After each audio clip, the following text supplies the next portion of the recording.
सती सावित्री की कहानी भारतीय पौराणिक कथाओं में एक महत्वपूर्ण स्थान रखती है। यह कहानी महाभारत के वन पर्व में वर्णित है और इसे कई अन्य पुराणों और ग्रंथों में भी उल्लेख किया गया है। यह कहानी सत्यत्व, निष्ठा और प्रेम का अद्वितीय उदाहरण प्रस्तुत करती है। आइए इस कहानी को विस्तार से जानें।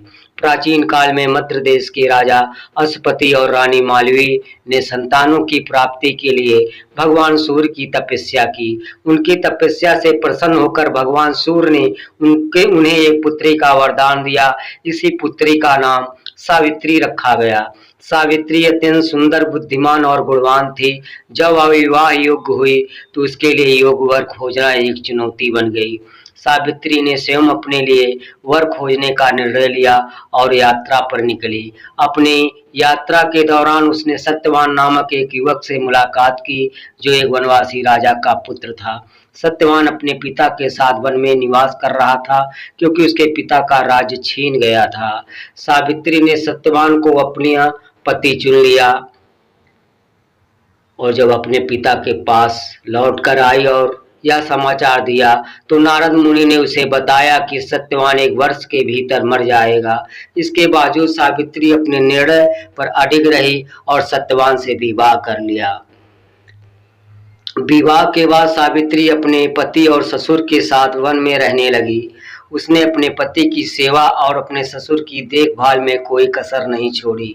समय बीतता गया और वह दिन भी आ गया जब नारद मुनि की भविष्यवाणी के अनुसार सत्यवान की मृत्यु होनी थी। सावित्री ने उस दिन उपवास रखा और संकल्प किया कि वह अपने पति को किसी भी हाल में नहीं खोने देगी।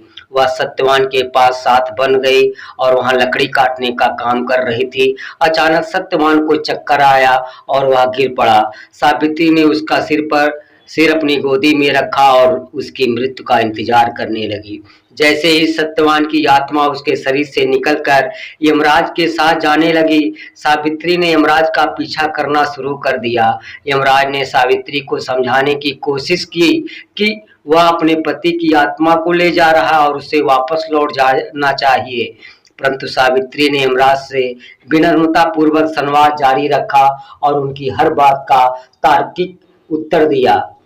सावित्री की निष्ठा और प्रेम से प्रभावित होकर यमराज ने उसे 3 वरदान मांगने की अनुमति दी। सावित्री ने पहला वरदान अपने ससुर की दृष्टि और राज वापस पाने के लिए मांगा।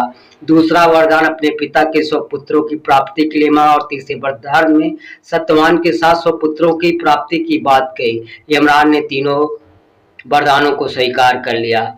यमराज द्वारा वरदान देने के बाद सावित्री ने सत्यवान की आत्मा को उसके शरीर में वापस लौटाने का आग्रह किया, ताकि वह तीसरे वरदान को पूरा कर सके। यमराज ने सावित्री की बात मान ली और सत्यवान को जीवित कर दिया। सत्यवान और सावित्री वापस अपने निवास स्थान पर लौटे। सत्यवान के पिता को उनकी दृष्टि और राज वापस मिल गया। सावित्री और सत्यवान ने दीर्घकाल तक सुखपूर्वक जीवन व्यतीत किया और उन्हें 100 पुत्रों की प्राप्ति भी हुई। सती सावित्री की कहानी न केवल भारतीय पौराणिक कथाओं का महत्वपूर्ण हिस्सा है, बल्कि यह सत्यत्व, प्रेम और निष्ठा का प्रतीक भी है। सावित्री की दृढ़ता, बुद्धिमानी और अपने पति के अनन्य प्रेम ने उसे अमर बना दिया। यह कहानी आज भी भारतीय समाज में स्त्री के आदर्श गुणों के प्रतीक के रूप में याद की जाती है। धन्यवाद।